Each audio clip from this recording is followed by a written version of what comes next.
How have you been holding up? Any adverse reactions? If you start to take a turn for the worse, make sure you tell me right away. You don't need to worry about me, Grandmaster. I'm fine. I mean, I barely did anything, so... What? You're too humble, young man. You played an indispensable role in the battle for Notcry. We can't thank you enough for your support.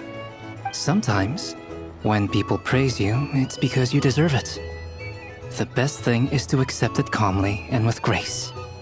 It's important to learn how to respond to words of admiration. Let's do a quick demonstration.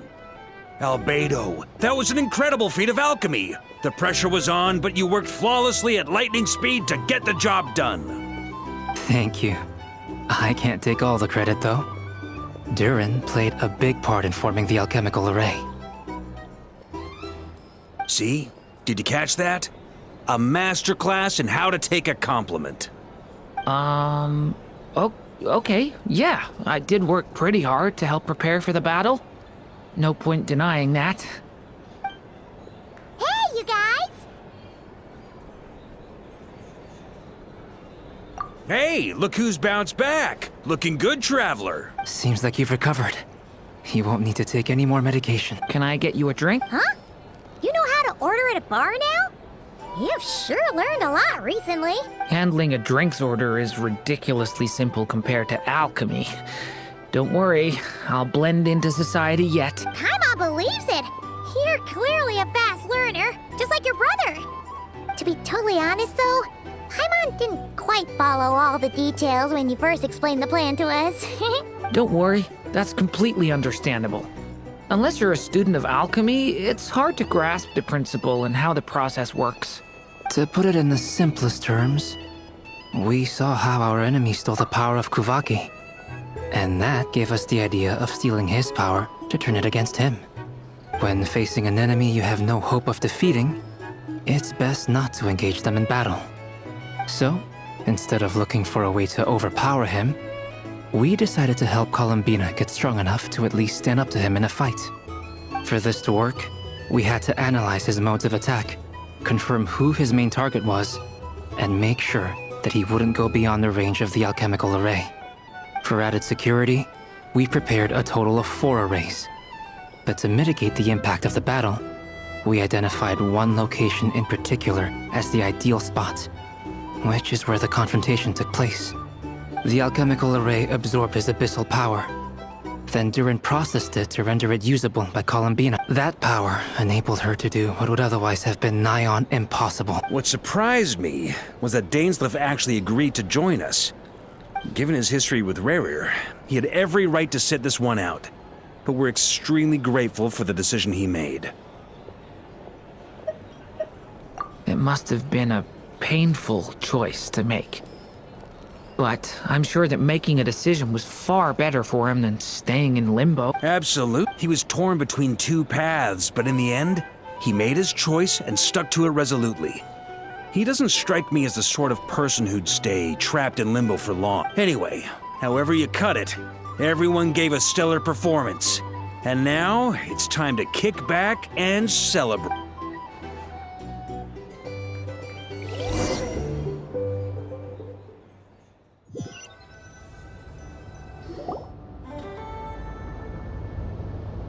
That's the only reason you're here? Yes. I've thought a lot about it. And I've realized that you, me, and Arlecchino should be friends. I think this is very important. So I felt I had to come and tell you. Well, this is a new one. I'm so moved. I can't even hold my teacup. If that's all, you can leave now. Do you not want to be friends with me? Or is it that you prefer being co-workers? What is this, Columbina? Are you deliberately testing my patience threshold? Right now, my politeness module is active. But if you say another word, I swear I'll shut it down. If your politeness module was active, wouldn't you say the word please at some point? Polonia, please see Lady Columbina to the door. Will you still invite me to your next tea party? What? Yes, I think you will. Bye-bye, dear Sandrone.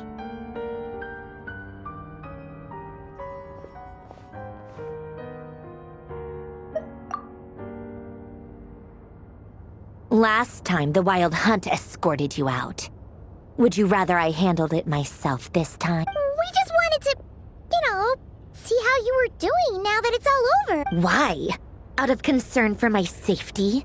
I hope you didn't seriously think that the Rayhir of Solnari would be able to lay so much as a finger upon me, given how prepared I was. Mostly because you kind of helped us out, so we just wanted to check you were okay. Looks like all your robots are fixed, huh? Oh, don't you worry about that. Tea time is already a write-off. The visitor before you managed to kill my appetite.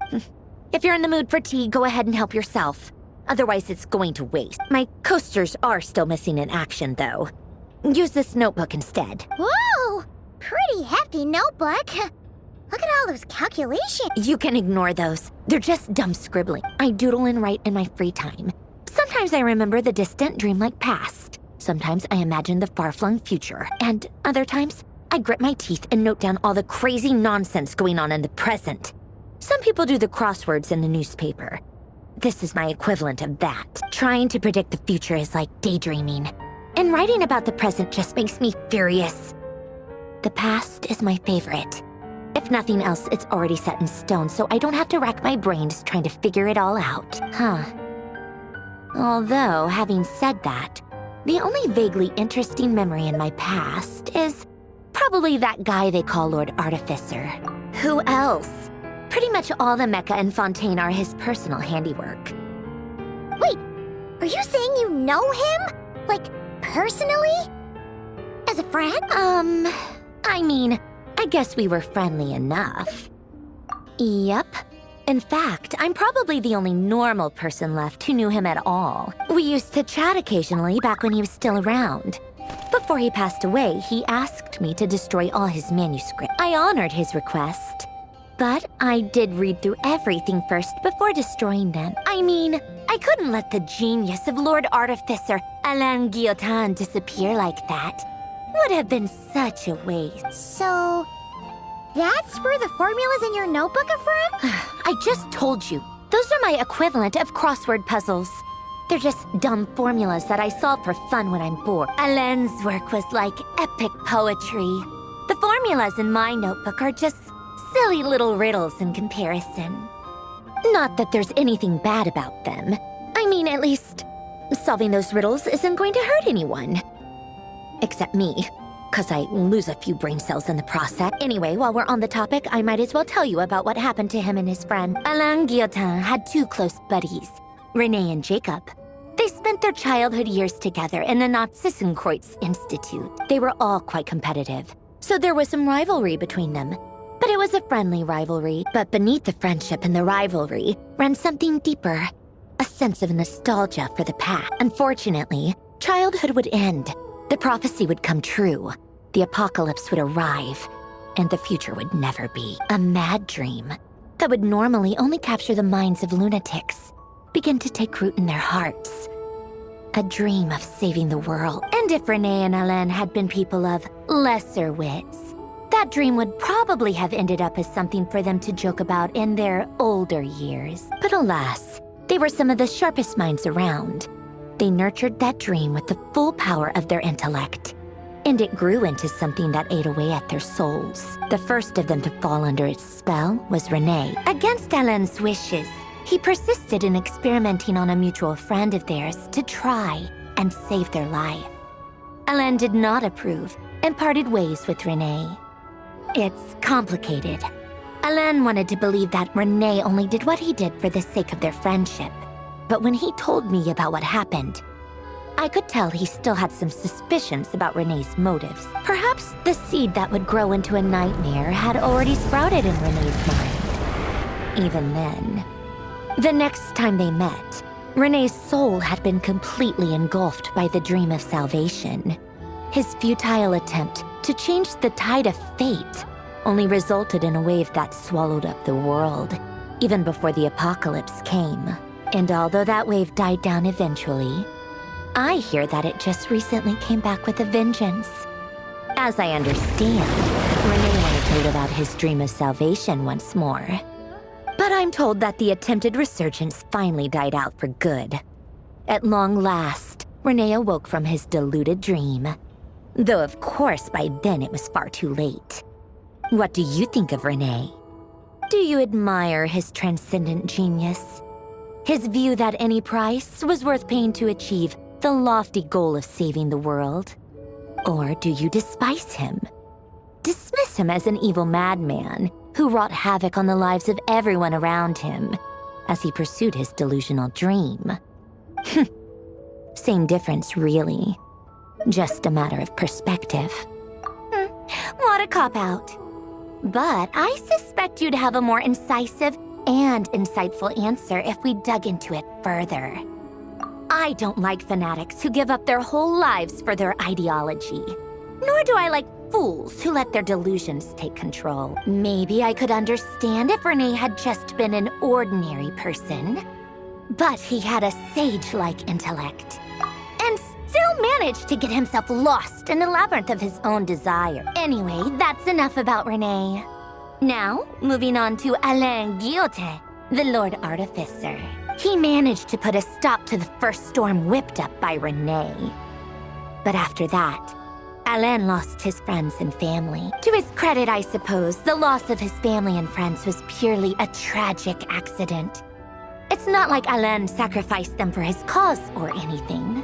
After that, the only thing supporting his work was the same dream that had dragged his closest friend down to the abyss. But although the desire to save Fontaine drove him to found the Fontaine Research Institute, Alain continued to reject any form of transcendental knowledge or power. He was suspicious and fearful of it, having seen the way it had affected his closest friend. I think that formulas and machines derived solely from human intellect were the only thing that gave him a sense of spiritual comfort. Yet Alain's intellect was simply too great. It barely left him space to breathe in his lifetime. Once he realized that the end of his life was approaching, he finally accepted the truth. The Nazissenkreuz Institute needed someone, and a human being, to see its story through to the end. He quit working on his formulas, trading them in for the fairy tales that had played such a formative role in his childhood, but which he'd barely touched in his adult life. He told me that the director of the Nazissenkreuz Institute used to read those fairy tales to the children as bedtime stories. Apparently, they worked wonders at sending kids off to sleep. I think that all he wanted at that time in his life was to be able to sleep deeply without being plagued by depression. By that point, nothing else really mattered.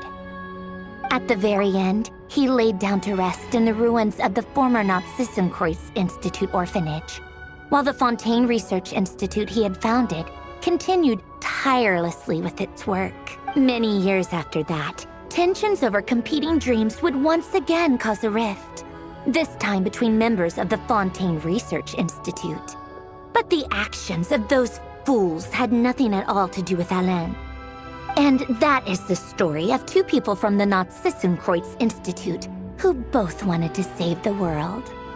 One went all in on his fantasy of salvation without ever looking back, and ended up calmly sinking to the bottom of the deepest sea. The other sought desperately to burn bright in his life, even though he wasn't sure where he was going. I do sometimes wonder, why is it that people like them have such grand hopes of saving the world? Even the grandest tree starts as a tiny seed. So perhaps, for each of them, their mission to save the world began with a very simple desire: to save themselves. They were young children with friends and family who mattered to them, desires to explore the meaning of life, ambitions to have a successful career. They didn't want to see all of that taken away in one fell swoop. Or maybe they just wanted to find something to anchor themselves within the chaos, to stop them getting quietly swept away by the storms of life. But instead, the search for their own salvation took them down the rocky road laid out by fate. Do you think the desire to save oneself is enough of a justification to try and save the world? Sensible answer. Glad to know you've got your head screwed on straight. Alain would disagree, though. I asked him the same question back when he was in his prime, putting all of his energy into his work. Yes, it's enough. No elaboration, Just a quick, short answer before getting right back to his work. He was always that way. All right, tea time's over.